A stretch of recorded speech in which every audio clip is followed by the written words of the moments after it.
himself down the field. Rodgers in trouble. It's going to get there. He turned 32 yesterday. Does he have a vintage moment in him? In the end zone, it is caught for the win! The Packers were founded on August 19, 1919 by Curly Lambeau and George Whitney Calhoun. Lambeau acquired funds of about $500 for the Packers uniforms from his employer, the Indian Packaging Company. The only condition the company had was that the team was named after the company.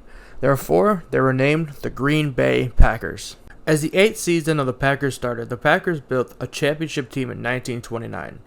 Green Bay had 3 future Hall of Famers, Johnny Blood McNally, Carl Hubbard, and Mike Michalski. In the 1929 season, the Packers won the NFL championship with a record of 12-0-1. They won it again in 1930 and 1931 with the same record. The Packers almost won a 4th straight title, which would have been a record. They fell short of the Chicago Bears and Portsmouth Spartans, who shared the same record in the NFL.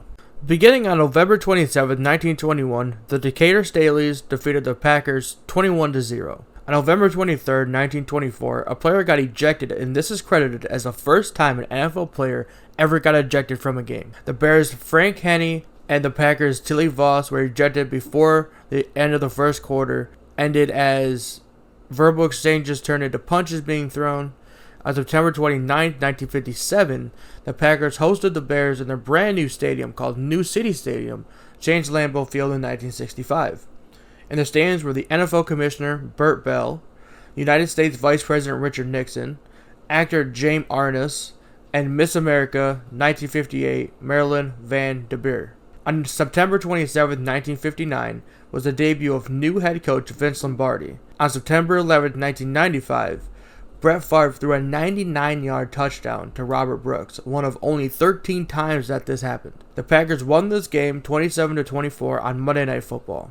The Packers currently have a win streak of 4, and the longest being for the Packers with 10 from 94 to 98. The arrival of Don Hutson in 1935 gave the Packers the most feared and dynamic offensive weapon. Hutson was credited with inventing the passing routes used today. Hutson would help the Packers to NFL championships in 36, 39, and 44. Hutson played as a tight end and a safety and led the league in interceptions as the latter in 1940. Hutson retired in 1945 after 10 years in the NFL. On February 2, 1959, former New York Giants assistant Vince Lombardi was hired by Green Bay as a head coach and general manager. In Lombardi's first season, the Packers finished 7-5, which is the first winning season since 1947. This earned Lombardi the NFL Coach of the Year. The next year, led by Paul Hornung's 176 points, they got to the NFL Championship and lost to the Eagles. In 1961, the Packers returned to the NFL Championship game against the Giants and played in the first title game to take place in Green Bay. The Packers won 37-0 with the help of Paul Hornung, who was on loan from the Army. 1961 was when Green Bay became known as Titletown. In 1962, the Packers ended the season with a 13-1 record. Because of Lombardi, the Packers were featured as a face of the NFL on the cover of Time magazine on December 21, 1962. Beating the Giants again, they became back-to-back NFL champions, winning the game 16-7. In 1963, the Bears won the Western Conference and thus got to play and beat the Giants for the NFL championship. The Packers came in second, so they played the Browns in the playoff bowl and won. In 1964, the Packers again fell short of the championship game, coming in with a record of 8-5.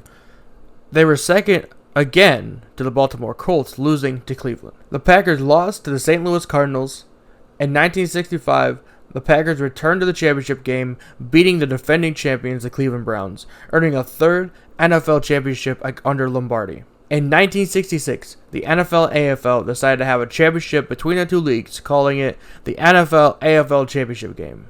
The media instead used a term coined by the Kansas City Star after quoting the AFL Commissioner Lamar Hunt, calling it, quote, the Super Bowl.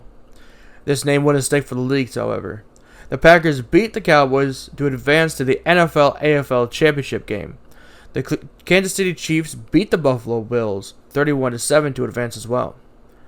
On January 15, 1967, the Kansas City Chiefs were beaten by the Green Bay Packers at the Los Angeles Memorial Coliseum with an attendance of 61,946 people.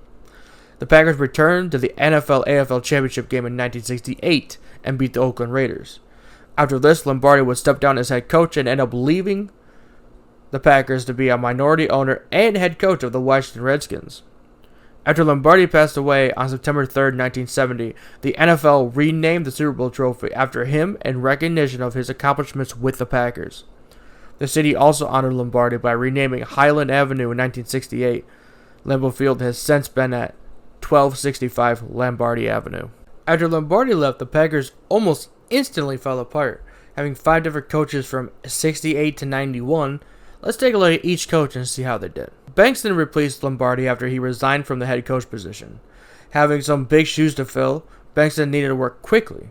The Packers were 21-1 in his 3 seasons as head coach. After a 6-8 record in 1970, Bankston was relieved of his duties and was replaced by head coach of Missouri, Dan Devine. After suffering his first losing season at Missouri, Devine left on January 14, 1971 to succeed Phil Bankston as the head coach and general manager of the Green Bay Packers. Devine started his stint out awfully, breaking his leg in the season opener due to a sideline collision. The Packers lost to the Giants 42-40.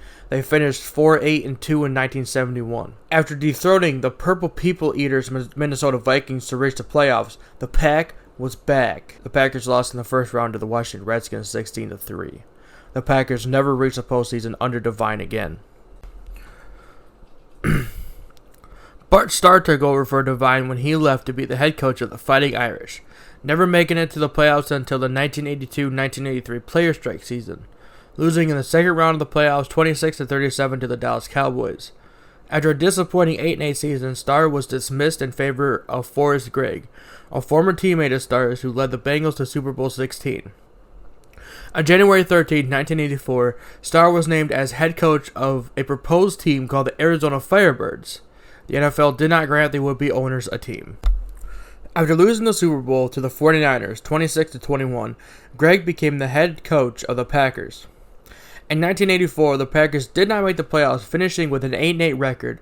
In 1985, the Packers did not make the playoffs after finishing with an 8-8 record. In 1986, the Packers did not qualify for the playoffs after going 4-12. In 1987, the Packers did not qualify for the playoffs after finishing 5-9-1. Gregg left for his alma mater, Southern Methodist University. In 1988, Infante became an NFL head coach for the first time after leaving Cleveland to take over for Gregg. The Packers never went to the playoffs under Infante. Ron Wolf hired San Francisco 49ers offensive coordinator Mike Holmgren as the new Packers head coach. In the 1992 draft, the Atlanta Falcons selected Brett Favre with the 33rd pick overall. On July 19, 1991, Favre agreed to a 3-year, $14 million contract with a signing bonus of $350,000. Favre threw 4 passes in Atlanta. Ron Wolf traded a first-round pick to the Falcons for Favre. In the second game of the 92 season, Wolf benched starting quarterback Don Majkowski, giving the second half to Favre. The Packers lost the game 31-3. The next game, Majkowski injured a ligament in his ankle against the Bengals. Favre replaced him for the rest of the game. Favre threw the game-winning touchdown to receiver Kurtrick Taylor with 13 seconds. The next week's game versus Steelers started the longest consecutive start streak for a quarterback in NFL history. The Packers missed the playoffs in 92, finishing with a 9-7 record. In the 1993 season, Favre helped the Packers to the first playoff berth since 1982, and was named to his second Pro Bowl. Losing to the Cowboys in the divisional round 27-17, Favre had 331 yards, 2 touchdowns, and 2 interceptions. After the season, Wolf negotiated Favre into a 5-year, $19 million contract. The Packers finished the 1994 season with a 9-7 record, advancing to the playoffs in back-to-back seasons, something they hadn't done since Vince Lombardi left. In 1995, Favre won the first of his 3 AP MVP awards. Favre led the Packers to an 11-5 record, Green Bay's best in nearly 30 years. The Packers lost their 3rd NFC Championship game to the Cowboys. While being traded for various injuries, Favre developed a Vicodin addiction. This became public knowledge when he suffered a seizure after some routine ankle surgery in late February. In May 96, after an NFL investigation and Favre going public, he went to rehab, remaining there for 46 days. If he didn't go, the NFL would have imposed a $900,000 fine. Favre led the Packers to their best season in 30 years. The Packers scored the most points this season and allowed the fewest, joining the 72 Dolphins and being the only two teams to accomplish this. The Packers advanced to Super Bowl 31 on January 26, 1997. This was the first Super Bowl broadcasted by Fox. The Packers beat the AFC champions, the New England Patriots, 35-21. Favre and Detroit Lion Barry Sanders were named AP co-MVPs of the NFL in 1997-98. The Packers lost to the Broncos in Super Bowl 32. This would be Favre's last appearance in a Super Bowl in his entire career. The Packers lost a wild-card game to the 49ers, 27-23.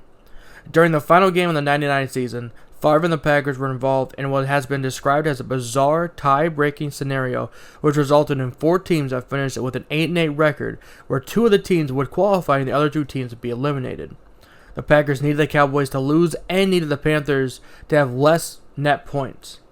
As hard as the Packers fought gaining 11 net points, it was all for naught as the Cowboys won their game, clinching the last spot. On March 1st, 2001, Favre signed a 10-year extension worth around $1 million.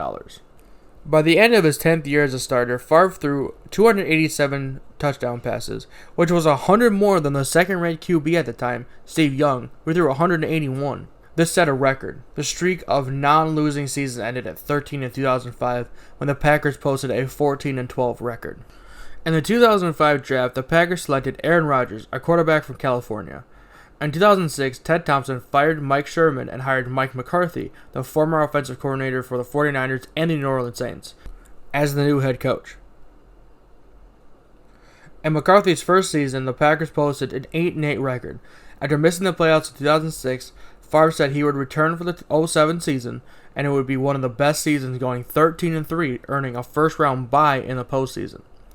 On January 20th, 2008, Green Bay appeared in their first NFC Championship game in 10 years, facing the New York Giants. The Packers lost 23-20. This would mark Favre's last game as a Packer. In December 07, Ted Thompson signed a 5-year contract extension, and on February 5th, 08, Mike McCarthy also signed a 5-year extension.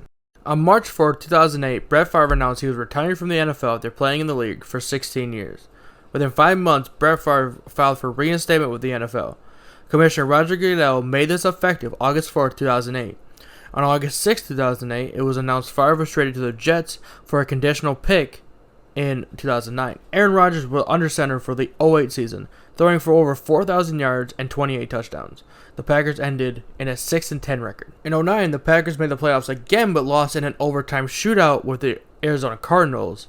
51-45 was the ending score.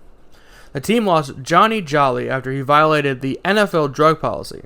In the first week of the 2010 season, they lost Ryan Grant, the running back, to a season-ending injury. The Packers ended the season 10-6 and clinched the 6th seed in the playoffs, facing number 3 seed, the Philadelphia Eagles, beating them 21-16. In the second round, they faced number 1 seed Atlanta, 48-21. In the third round, they faced the Chicago Bears in the NFC Championship game, being the second time they faced off in the playoffs, beating the Bears 21-14, moving on to Super Bowl 45. The Packers beat the AFC champions, the Pittsburgh Steelers, 31-25. After their victory after last season, the Packers were determined to go again. They lost in the first round of the playoffs to the eventual winners, the New York Giants, 37-20. In 2012, the Packers had an 11-5 record. However, they lost in the divisional round to the eventual NFC champions, the San Francisco 49ers. Starting 5-2 in the 2013 season, Week 9 against the Bears spelled trouble for Green Bay. On the first drive, Rodgers got sacked by Shea McClellan on a 3rd and 8. The Packers decided to take 3. On the second drive, Seneca Wallace, the Packers' second-string QB, strolls out on the field. It turns out Rodgers broke his collarbone on the sack. The Bears would win this encounter 27-20. Ending the season 7-1, they still won the NFC North. Rodgers would return just in time to lose to the 49ers 20-23 once again. In 2014, the Packers recorded their 700th win in Week 4 against the Chicago Bears. The team went undefeated at home for the first time since the 2011 season. The team went 12-4, clinching the number 2 seed in the playoffs and a 4th consecutive NFC North Division title. The Packers beat the Cowboys in the divisional round and lost to the Seattle Seahawks 28-22. On December 3rd, 2015, the Packers were down against the Lions 20-0 at halftime. Green Bay were starting to make a comeback. While attempting a lateral play, Rodgers got sacked, and instead of ending the game, there was a flag on the play. The ref called a face mask. They showed a replay of the sack, and it was clearly not a face mask. They didn't review it, so they gave Green Bay an on-timed play, and Rodgers threw a 61-yard Hail Mary to Richard Rodgers II and won the game. The Packers beat the Washington Redskins in the NFC wildcard game and were beat by the Arizona Cardinals in the divisional round. In 2016, the Packers ended with a 10-6 record, upsetting the top-seeded Dallas Cowboys 34-31 and got beat by the second-seeded Atlanta Falcons 44-21, ending their season. In 2017, Rodgers broke his collarbone during a game against the Vikings. The Packers placed him on injured reserve on October 20th with the stipulation he could return in 8 weeks if he healed quickly. Rodgers returned in Week 15 against the Carolina Panthers. The Packers lost the game and thus were eliminated from the playoffs, so the team once again placed Rodgers on injured reserve. This prompted several teams to complain that the Packers violated the NFL's rules about reactivating injured players. Brett Hundley, the second-string QB, just couldn't replicate the success of Rodgers. In a 23-0 loss, the Baltimore Ravens shut the Packers out at home, the first one since the Patriots did it back in 2006. In 2018, the Packers again failed to make the playoffs. Mike McCarthy got fired from the team after failing to make the playoffs 2 years in a row. After the 2018 season, the Packers hired Tennessee Titans offensive coordinator Matt LaFleur as the new head coach. The first season under LaFleur, the Packers made the playoffs for the first time since 2016 and lost to the 49ers in the divisional round 37-20. In the 2020 season, the Packers won the NFC North division for the second consecutive year.